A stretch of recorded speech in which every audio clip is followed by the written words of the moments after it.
Oh man, it's everything. I'll give you the scientific. When a kid like myself, I started learning how to play the piano at 5 years old.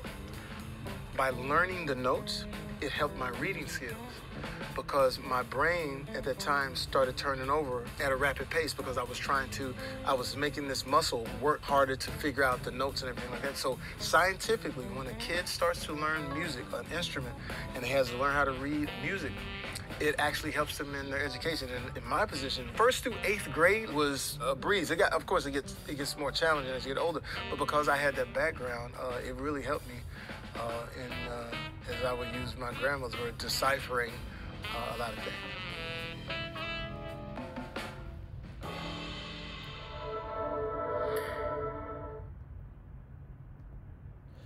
So, as part of the GCSE music course, we study a variety of different styles, some of which are on the board there, some of which we've looked at through Key Stage 3, so things like pop. We've obviously listened to elements of classical music, musical theatre as part of our wide listening tasks at the start of lessons.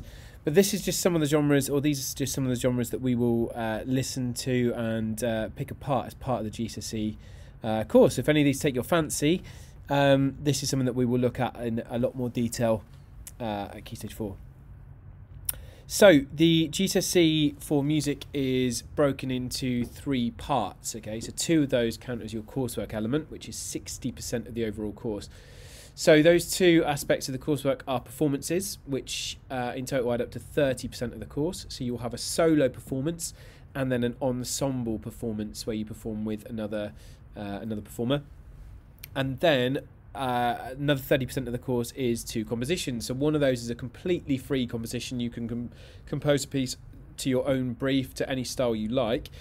The second composition is set to a brief that the exam will give to us at the start of year 11. So that's a piece that you have to write. Basically, you're given 4 briefs. You choose one of those to write a composition based on.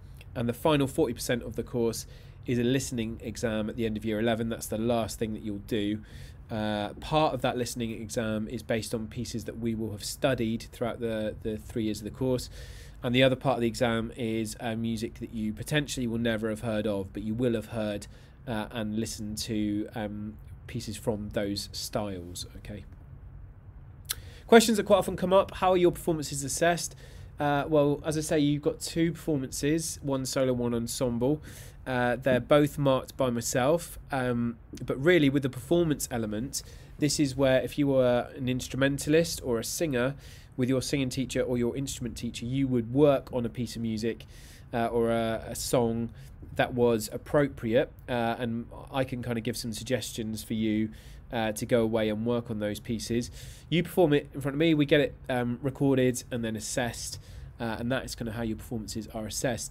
Can you sing? Yes, of course you can. Singing, your voice counts as an instrument, so singing solo and or an ensemble piece, if you are a singer, then yes, that does count as your performance. What we would recommend though is if you are not an instrumentalist and you wanted to perform as a singer, we would strongly recommend that you had singing lessons to make sure that you were at an appropriate standard. Question always comes up: do you have to play the keyboard well? You have to be able to play the keyboard because the composition element, we will use a lot of the keyboards for that. Do you have to play it well? Not particularly. As long as you know where the notes are, that will be enough to kind of for your skills to use that as a composition tool.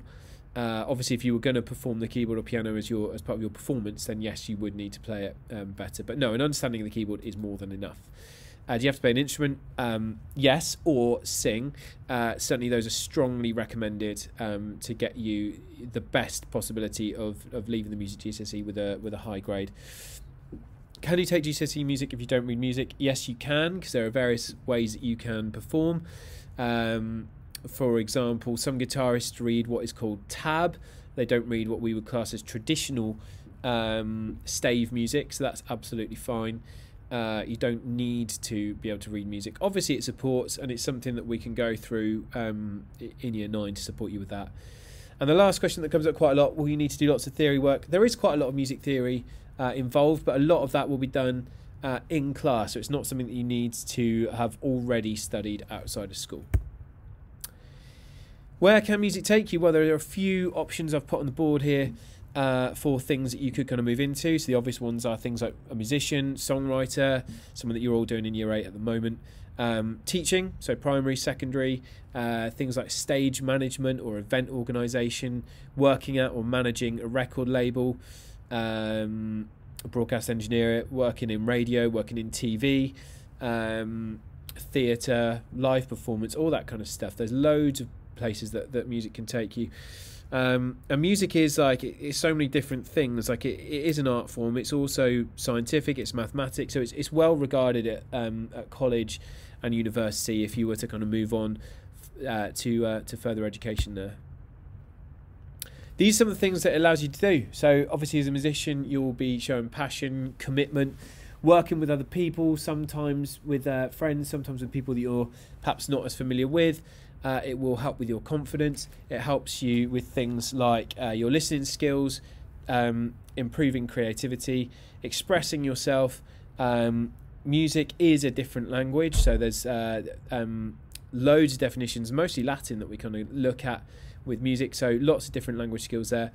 And then the final 3, things like thinking in patterns, that's where music links to maths, so things like chord sequences, very, very closely linked to maths. You'll find out why in Key Stage 4 if you take it. Organising your time and coordinating yourself physically. Lots of massive pros and reasons that you should take music for GCSE. Any questions, please come and find me. I'll be more than happy to talk you through them.